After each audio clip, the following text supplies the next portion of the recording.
Mahfud MD punya kartu A soal kasus korupsi BTS Johnny G. Plate.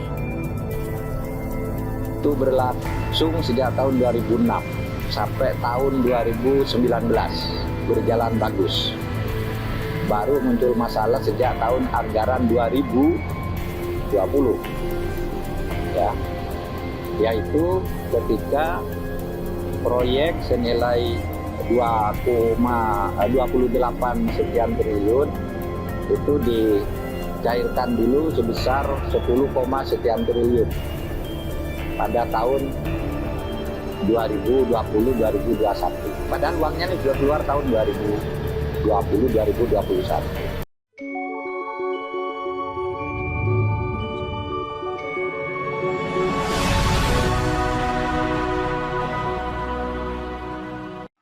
Mahfud MD soal kasus korupsi BTS Johnny G. Plate. Proyek berjalan sejak 2006, bermasalah mulai 2020. Dilansir tribunnews.com. Menko Polhukam sekaligus PLT Menkominfo Mahfud MD buka suara terkait kasus korupsi proyek Tower Bus Transceiver Station atau BTS yang menyeret ex-Menkominfo Johnny G. Plate. Mahfud menjelaskan, proyek Tower BTS 4G Kominfo ini sudah berlangsung sejak 2006 lalu. Selama 2006 sampai 2019 proyek BTS ini pun berjalan dengan baik dan baru muncul masalah sejak tahun anggaran 2020. Itu proyek BTS berlangsung sejak tahun 2006 sampai 2019, berjalan bagus. Baru muncul masalah sejak tahun anggaran 2020. Kata Mahfud dalam tayangan live program Kompas Siang Kompas TV Senin 22 Mei 2023. Lebih lanjut, Mahfud mengatakan proyek BTS ini memiliki nilai lebih dari 28 triliun rupiah. Kemudian pada tahun anggaran 2020 sampai 2021, anggaran tersebut dicairkan terlebih dahulu sebesar 10 triliun rupiah. Mahfud menyebut seharusnya pada Desember 2021 sudah ada laporan terkait pertanggungjawaban penggunaan dana proyek BTS ini. Namun hingga akhir Desember 2021, tower BTS ini belum selesai dibangun, bahkan tidak ada wujudnya. Proyek senilai lebih dari 28 triliun rupiah itu dicairkan dulu sebesar 10 triliun rupiah pada tahun 2020 sampai 2021. Tetapi pada bulan Desember, ketika laporan harus disampaikan dan penggunaan dana itu harus dipertanggungjawabkan, ternyata sampai Desember 2021 barangnya nggak ada. BTS itu, tower-towernya itu nggak ada, terang Mahfud. Lalu adanya COVID-19 pun dijadikan alasan untuk meminta perpanjangan pengerjaan proyek hingga Maret 2022. Lalu dengan alasan COVID-19 minta perpanjangan sampai, padahal ini uangnya udah keluar tahun 2020 sampai 2021.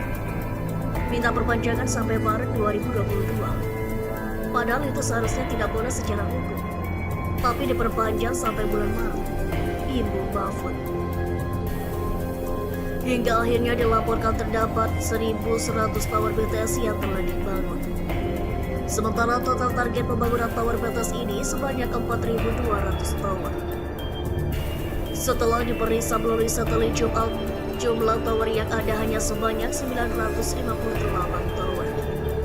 Dari 958 tower itu pun belum diketahui apakah semuanya bisa digunakan sesuai spesifikasinya atau tidak. Karena dari 8 sahabat tower yang diperiksa, semuanya tidak berfungsi dengan baik. Lalu dilaporkan 1.100 tower dari 4.200 yang ditargetkan. Itu 1.100 tower dilaporkan. Jadi sesudah diperiksa melalui satelit, yang ada itu 958. Dari 958 itu, tidak diketahui apakah itu benar bisa digunakan atau tidak. Karena setelah diambil 8 sampel, itu semuanya tidak ada yang berfungsi sesuai dengan spesifikasi. Tetapi diasumsikan dulu bahwa itu benar. Ungkap Mahfud.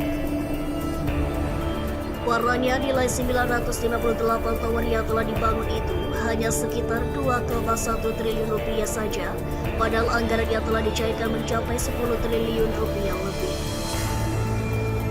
Dan itu nilainya hanya sekitar 2,1 triliun rupiah. sehingga masih ada penyalahgunaan dana atau ketidakjelasan dana yang tidak dipertanggungjawabkan dan nanti harus dipertanggungjawabkan di pengadilan. Itu sebesar 8 triliun rupiah lebih. Pungkas Mahfud. Kejaksaan Agung atau Kejagung menyita mobil mewah milik ex-Menteri Komunikasi dan Informatika atau Menkominfo Johnny G. Plate.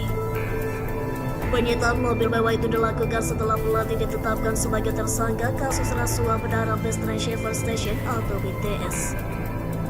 Mobil mewah yang disita oleh Kejagung itu adalah Range Rover seri Velar berwarna putih.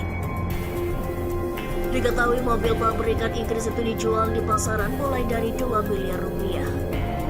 Dari pantauan tribunnews.com, mobil itu terparkir di sekitar gedung pidana khusus Kejaksaan Agung pada Jumat 19 Mei 2023 lalu. Ia disita terkait JP, ujar Kasubdit Penyidikan Direktorat Penyidikan Jampitsus Kejaksaan Agung, Haryoko Ari Prabowo, Minggu 21 Mei 2023. Untuk sementara, tim penyidik masih menyita 1 mobil yang terkait dengan Johnny G. Plate. Baru 1 mobil, katanya. Penyidik Kejagung saat ini juga terus mengejar aset-aset ex-Menkominfo tersebut. Untuk itu, tim penyidik Kejaksaan Agung bekerja sama dengan Pusat Pelaporan dan Analisis Transaksi Keuangan atau PPATK. Koordinasi terus berjalan, kata Kalabiro Humas PPATK Dasim Konga. Nantinya hasil penelusuran dana proyek dan aset para tersangka, termasuk Johnny G. Plate, akan diberikan kepada Kejaksaan Agung untuk keperluan penyidikan. Hasil analisis kita sampaikan kepada penyidik, kata Dasim. Mohon pada pihak terkait, pihak yang berwajib dan pihak yang bersangkutan untuk mengklarifikasi kebenaran berita ini. Kami hanya melansir dan memberitakan, Anda lah yang memutuskan.